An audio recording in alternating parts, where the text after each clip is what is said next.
Llámame por tu nombre, de André Aciman. Primera parte. Si no es luego, ¿cuándo? La conversación sobre ruedas no mejoraba la que habíamos tenido a pie. Por el camino parábamos a por algo para beber. La bartabachería estaba completamente a oscuras y vacía. El dueño fregaba el suelo con un fuerte producto a base de amoníaco. Salimos de allí a toda velocidad. Un mirlo solitario que descansaba sobre un pino mediterráneo entonaba unas pocas notas que se perdían inmediatamente en el zumbido de las cigarras. Le di un buen trago a la botella grande de agua con gas, se la pasé y luego volví a beber. Me eché un poco en la mano y me froté con ella la cara, pasándome los dedos por el pelo. El líquido no estaba lo suficientemente frío ni tenía mucho gas, por lo que dejaba una sensación de sed mal aplacada. ¿Qué se hace por allí?, me preguntó. Nada, esperar a que acabase el verano, le contesté. ¿Y entonces qué haces en el invierno?, me volvió a preguntar. Sonreí al pensar en la respuesta que estaba a punto de darle. Él lo pilló al vuelo y dijo: no me digas, esperar a que llegue el verano. ¿A que sí? Me gustaba que me leyese la mente. ¿Entenderá la labor del almuerzo antes que muchos de los que llegaron primero? En realidad, este lugar durante el invierno se vuelve muy gris y oscuro. Venimos en Navidad, de lo contrario sería una ciudad fantasma. ¿Y qué más hacéis aquí durante la Navidad, aparte de asar castañas y beber ponche de huevo? Me estaba vacilando. Le mostré la misma sonrisa que antes. Lo entendió, no dijo nada y ambos sonreímos. Me preguntó qué hacía yo. Le contesté: jugaba al tenis, nadaba, paseaba de noche, corría, transcribía música y leía. Me dijo que él también salía a correr por la mañana temprano. ¿Por dónde se podía hacer ejercicio allí? Prácticamente solo por el paseo. Se lo podría mostrar si quería. Y justo cuando parecía que de nuevo comenzaba a gustarme, me dio con un canto en los dientes: quizá luego. Había puesto leer al final de mi lista, pensando con la actitud testaruda y descarada que había tenido él hasta ahora, leer también hubiese sido lo último de la suya. Una hora después, cuando me acordé de que acababa de escribir un libro sobre Heráclito y que, por tanto, leer sería una parte muy significativa de su vida, me di cuenta de que debía dar un poco de marcha atrás y hacerle saber que mis intereses reales iban muy parejos a los suyos. Sin embargo, lo que me desconcertaba no era tener que hacer elegantes juegos malabares para conseguir redimirme, sino las desagradables dudas que me venían asaltando tanto antes como durante nuestra conversación informal junto a las vías del tren, y que me hacían creer que continuamente, sin percatarme y sin tan siquiera admitirlo, había estado intentando, sin éxito, recuperarle. Cuando me ofrecí a todos los visitantes, les había encantado la idea, a llevarle a San Giacomo y subir andando hasta la parte más alta del campanario, que habíamos apodado algo por lo que morir. Debería haber reaccionado mejor que simplemente quedándome pasmado sin una respuesta. Pensé que le llevaría por allí tan solo para que subiese y pudiese echar un vistazo al pueblo, al mar, a la eternidad, pero no. Luego. Sin embargo, puede que hubiese empezado mucho después de lo que pensaba, sin que yo me diese cuenta de nada.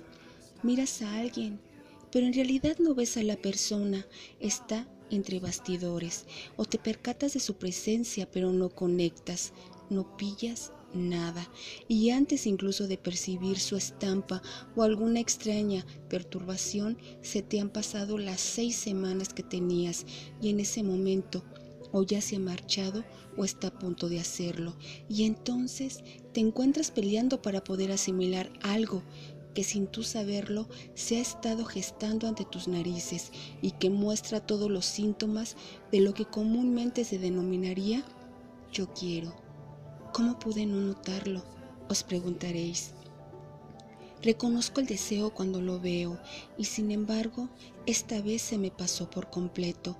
Iba en busca de la sonrisa maliciosa que arrojase una repentina luz sobre su gesto cada vez que me leyese la mente, cuando lo único que quería era piel, tan solo piel.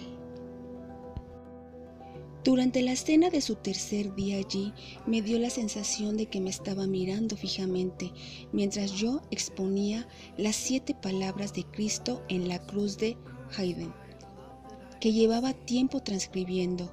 Ese año tenía 17 y como era el más pequeño de la mesa y el que menos posibilidades tenía de ser escuchado, había creado el hábito de meter la mayor cantidad de información con el menor número de palabras posibles. Hablaba rápido, lo que hacía creer a la gente que estaba siempre nervioso y me trastabillaba con los términos.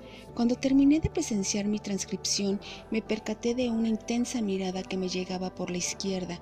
Me sentí emocionado y halagado. Obviamente estaba interesado en mí, le gustaba.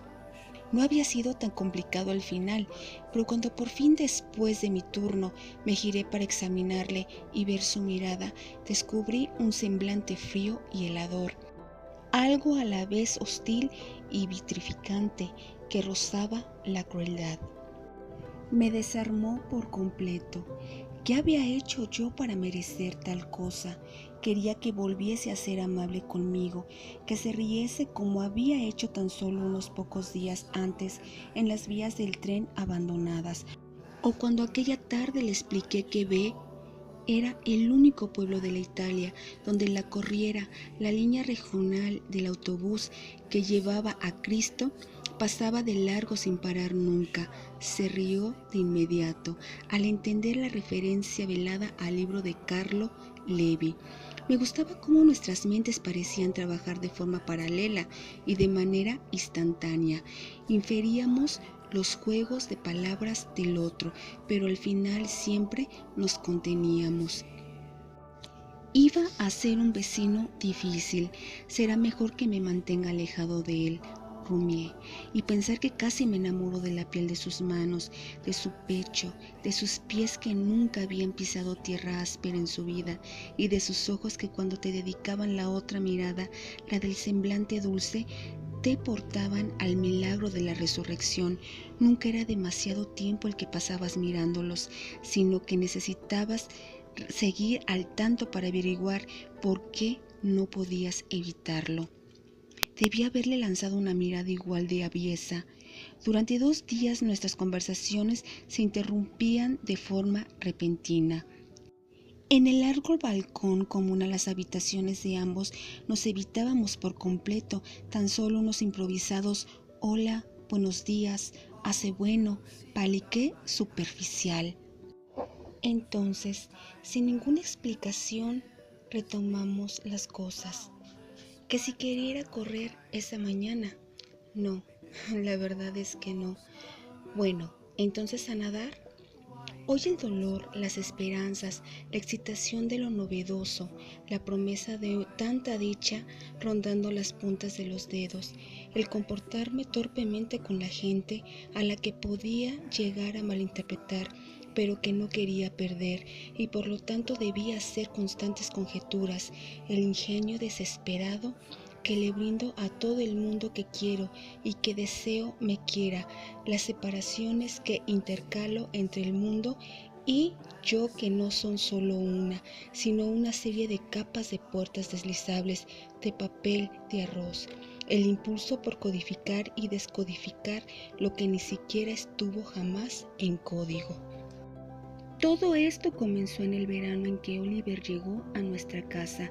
Está grabado en cada canción que sonó aquel verano, en cada novela que leí durante su estancia y después, en cualquier cosa, desde el olor del romero en los días calurosos hasta el ruido frenético de las cigarras por las tardes, los sonidos y los olores con los que he crecido y que conozco de cada día de mi vida.